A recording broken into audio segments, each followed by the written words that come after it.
No? You agree? What's going on, everyone? Jeremy here from the Quartering, and it has happened. It has finally happened.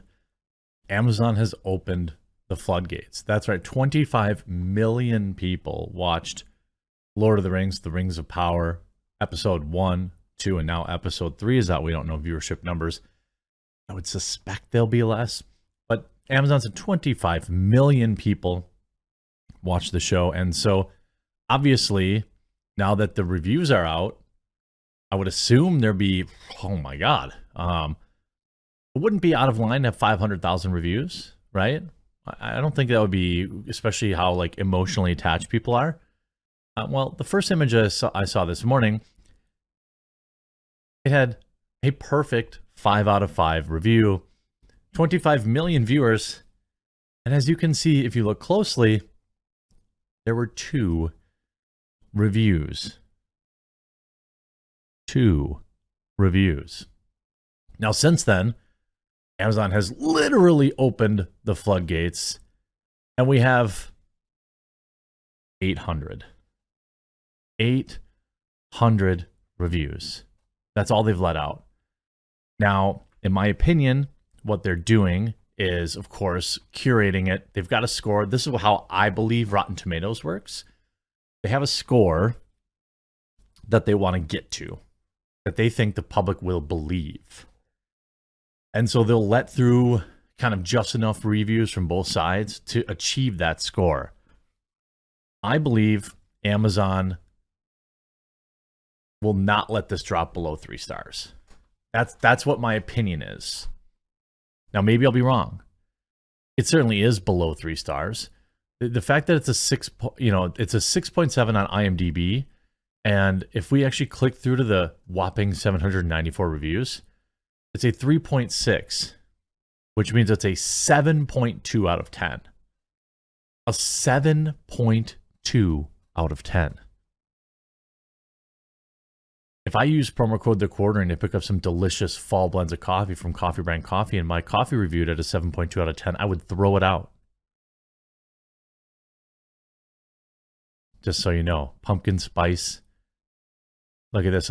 We did a new layout so you can more easily find the coffee, tea, and cocoa. If you go to the coffee section, you can see we've got our spiked jack-o'-lantern and our pumpkin spice going. We also have our K-Cups, which ship Monday, I think. We'll start shipping on Monday. We're just getting everything set up. Promo code The Quartering to save. And it supports the channel. Now, I've got some things to say about episode 3. I've got some things to say about the reviews. But also, coincidentally, we've got things to talk about. We've got to talk about the CGI, which is not good, and also the rejections of the reviews. So we have this review. Thank you for submitting a custom review. It was a 1-star review. Now, just so that you get an idea of what Amazon thinks is a bunk review, okay? Thank you for submitting your custom review on Amazon. After carefully reviewing your submission, your review could not be posted to the website. It appears your review had inappropriate content.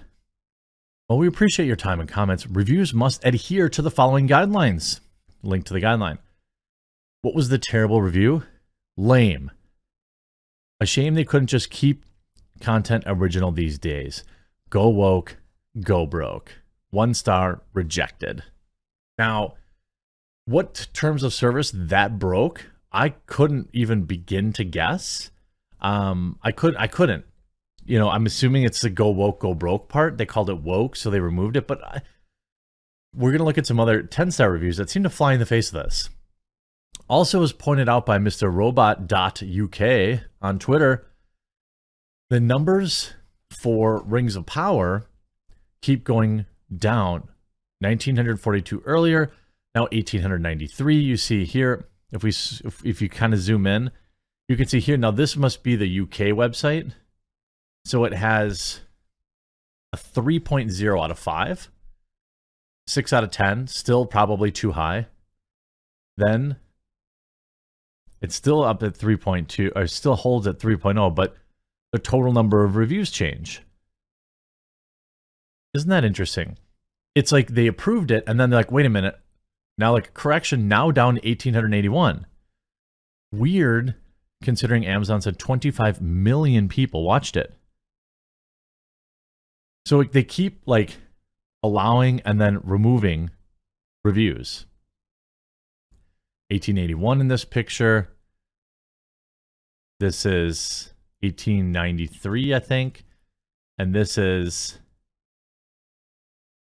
I can't totally make it out, 1942. So they're deleting reviews, even after approving them. They're rejecting reviews for spurious reasons, just like we thought.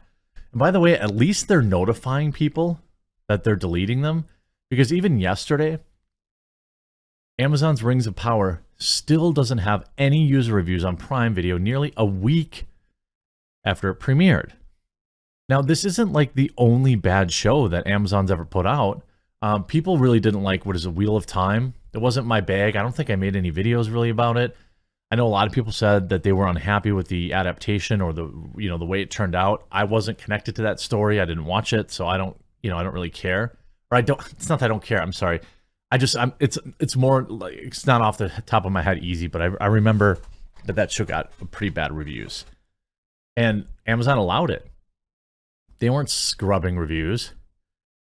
But once Business Insider writes a report, suddenly they open the floodgates. And now here in the United States, we have a whole 794 reviews. What an amazing thing. And if you look, 56% of the total reviews are a perfect 5 out of 5.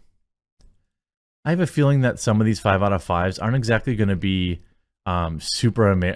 very good for now. 5 stars? Great actors, good storyline, excellent scenery. 5 stars. Was very enchanting and exciting. From Falad Atahuid, 5 stars. Now, I'm not saying Fahad Al-Tahuid is a bot.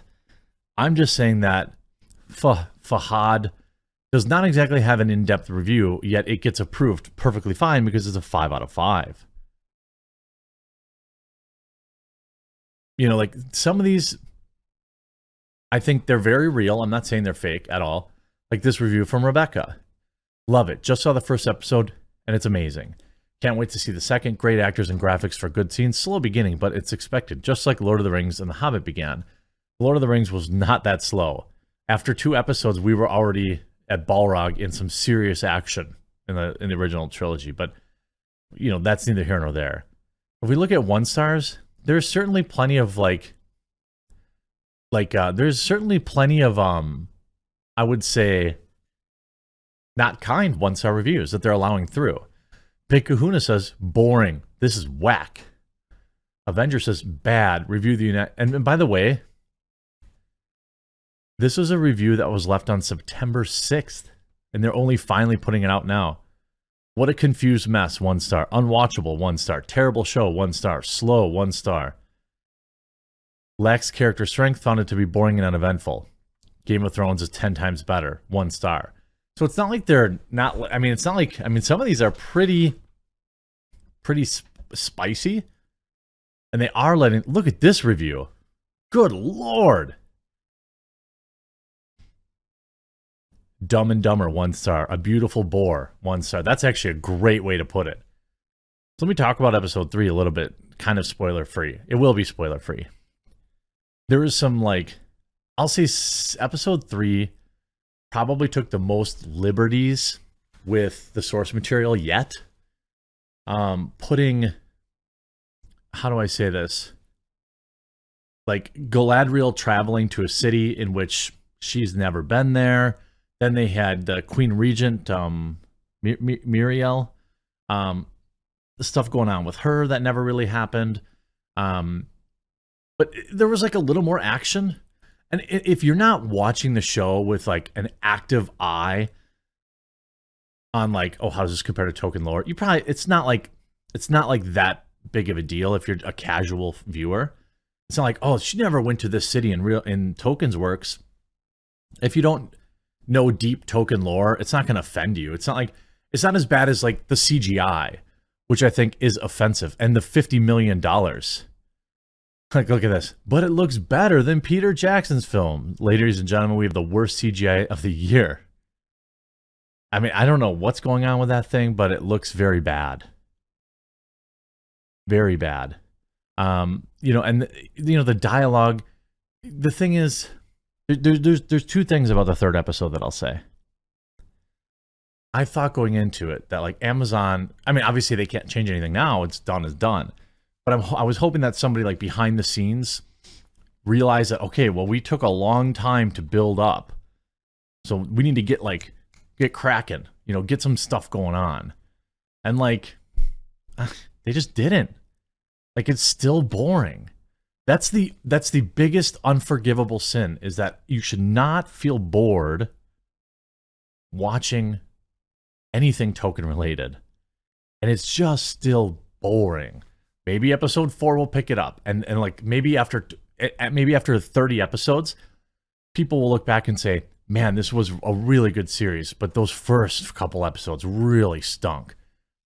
It could still, I mean, they have 5 seasons planned. I don't know how many episodes that would end up being, probably 40, 50. So like, maybe people will look back and say, "Wow, it was a slow start, but man, that was a sweet series." But right now, I mean, I don't know how you get better. If they even screw up the Harfoots, like they think, how do you screw them up? And like Galadriel remains still very unlikable in the 3rd episode. So I'll be interested to hear what you say in the comment section down below. Do you think episode 3 was a move in the right direction? Is this show just doomed? If you enjoyed my video, please do leave a like on it and click that red subscribe button down below, and we'll talk to you again real soon. Buy some coffee, tea, or cocoa, by the way. Link in the description.